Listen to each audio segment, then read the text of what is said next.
und herzlich willkommen zu diesem Video. Ich habe schon wieder ein neues Thema.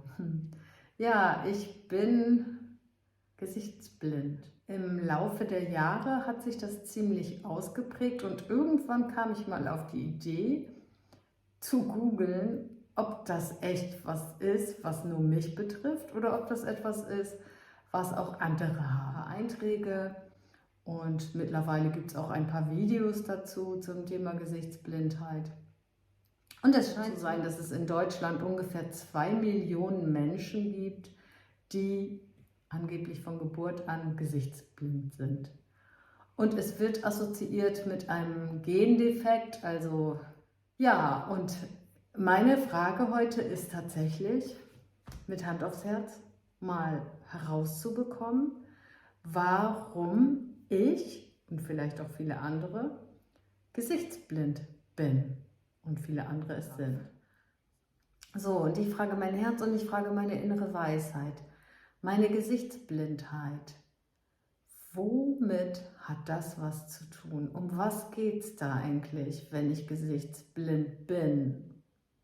Und ich frage zuerst mein Herz, bin ich denn überhaupt gesichtsblind? Da kommt ganz deutlich, ja, bist du. Und ich frage mein Herz und ich frage meine innere Weisheit. Kannst du mir sagen, wo überall sich das ausprägt?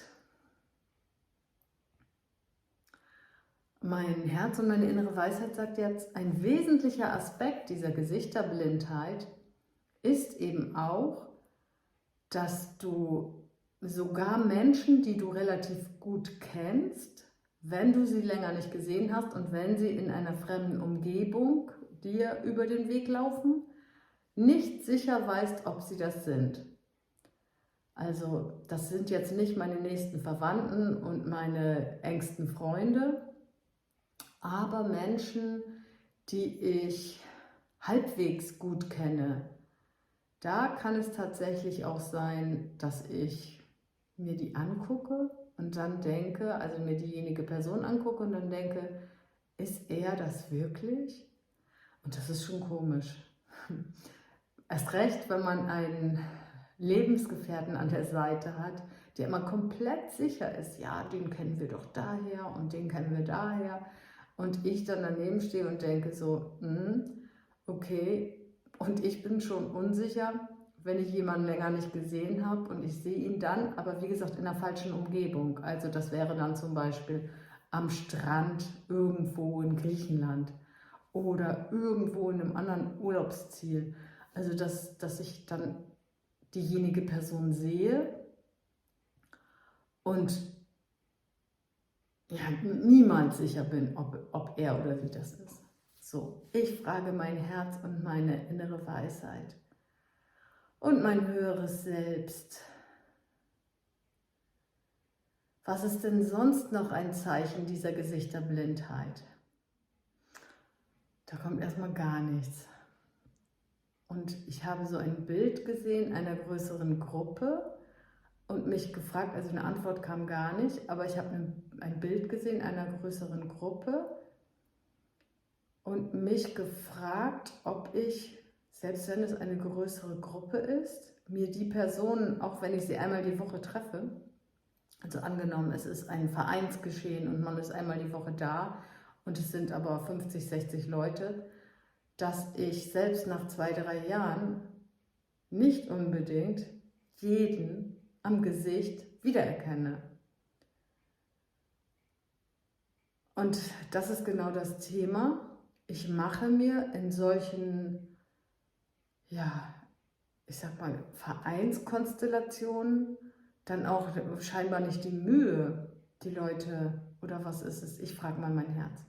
Und ich frage mein Herz und ich frage meine innere Weisheit, was ist eigentlich die Hürde, wenn man gesichtsblind ist, so wie ich? Das einfach nicht. Du kannst es einfach nicht.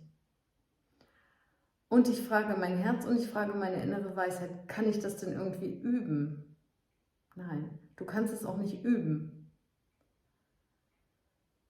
Und ich frage mein Herz und ich frage meine innere Weisheit, gibt es denn verschiedene Formen der Gesichtsblindheit? Ja, da gibt es ein gewisses Spektrum. Es gibt Menschen, die sich selbst im Spiegel nicht erkennen, was ja schon ganz, ganz komisch ist.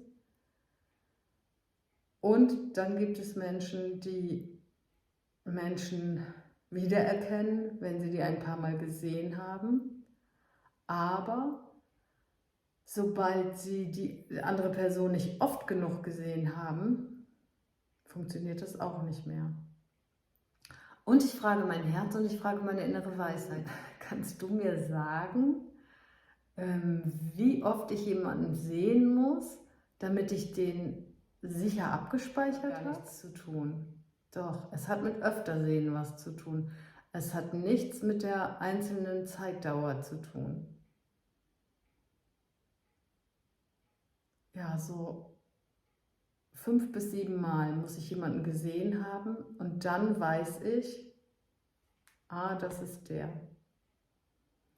So, ein großes Handicap der Gesichtsblindheit ist natürlich, dass man, wenn man Menschen 1, 2, 3 Mal gesehen hat und dann irgendwann wieder sieht, und das können auch längere Zeitepisoden sein, also ich sag mal, wenn ich jemanden 2 Mal für mehrere Stunden sehe und dann das 3. Mal sehe,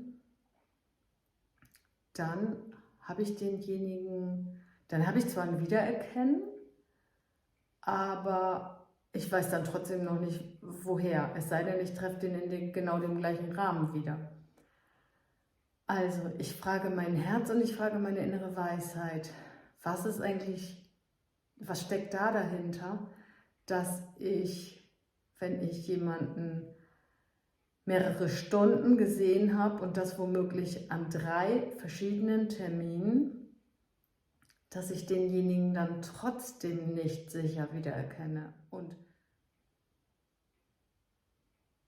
ja, das ist das ausgeprägte Bild der Gesichtsblindheit beobachtet habe.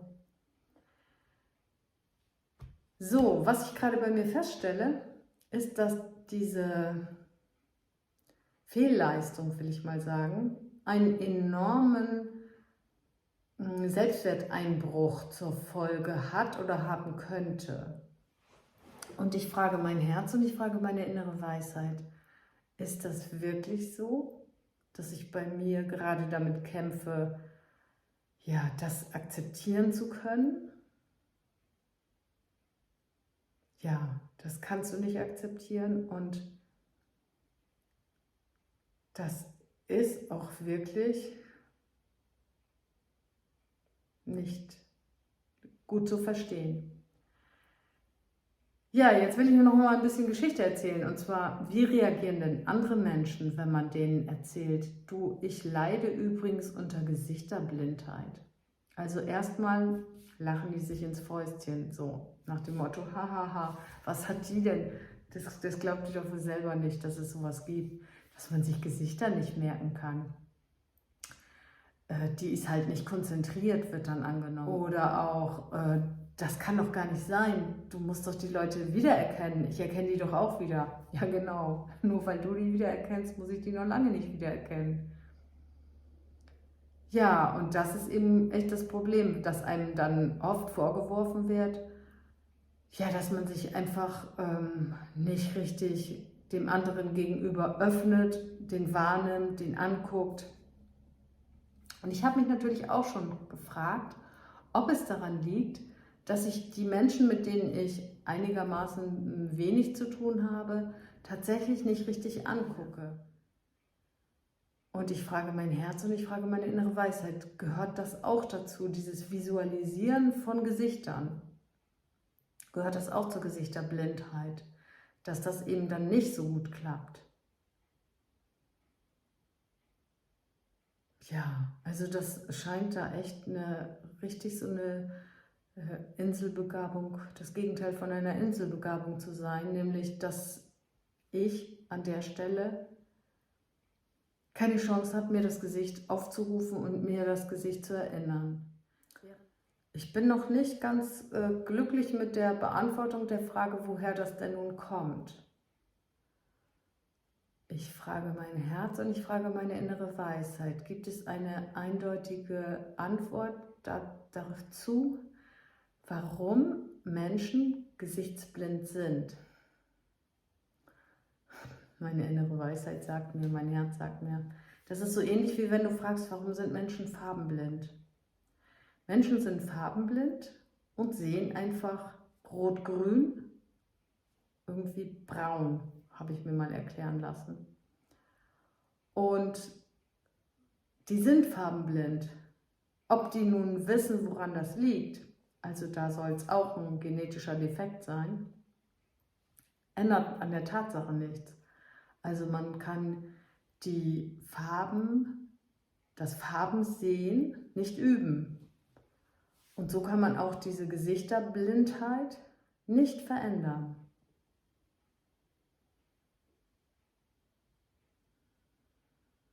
Und ich frage mein Herz und ich frage meine innere Weisheit. Ich habe früher immer gedacht, dass ich ja so eine karmische Geschichte in der Gesichterblindheit, dass sich da so was Karmisches versteckt. Ist das richtig? Also jetzt kommt sowas wie, bevor du in dieses Leben eingestiegen bist, hast du dir bestimmte Rahmenbedingungen ausgesucht. Und diese Bedingung gehörte dazu. Warum du das gemacht hast oder warum 2 Millionen Deutsche das scheinbar machen. Und ich frage mein Herz und ich frage meine innere Weisheit. Warum habe ich mir die Gesichterblindheit ausgesucht? Warum habe ich mich dafür entschieden, in diesem Leben gesichtsblind zu sein? Nein, das ist ein bisschen, das glaube ich jetzt nicht. Gesagt oder geantwortet wurde mir gerade, weil ich so despektierlich anderen gegenüber war, die eben auch behauptet hatten, dass sie gesichtsblind seien. Und ich eben genau wie 81 Millionen Deutsche sagen kann, das verstehe ich nicht, wie kann man gesichtsblind sein? Und um das einfach mal am eigenen Leib zu erfahren, habe ich mir das ausgesucht. Aber ich habe mir scheinbar eine nicht allzu Hardcore-Form ausgesucht, denn ich erkenne mich wieder und ich erkenne meine nächsten Verwandten ziemlich schnell wieder. Ja, das waren viele verschiedene Aspekte. Ich würde mir wünschen, dass dieses Thema etwas mehr in die Köpfe der Menschen einzieht. Und ich gehe immer so übrigens damit um, dass ich den Menschen, die ich für mehrere Stunden gesehen habe, direkt schon sage, also wenn du mich irgendwann wieder triffst, dann geh du bitte auf mich zu und sag, hallo Carola, wir haben das und das zusammen gemacht. Denn ich werde dich nach diesem einen Termin nicht wiedererkennen.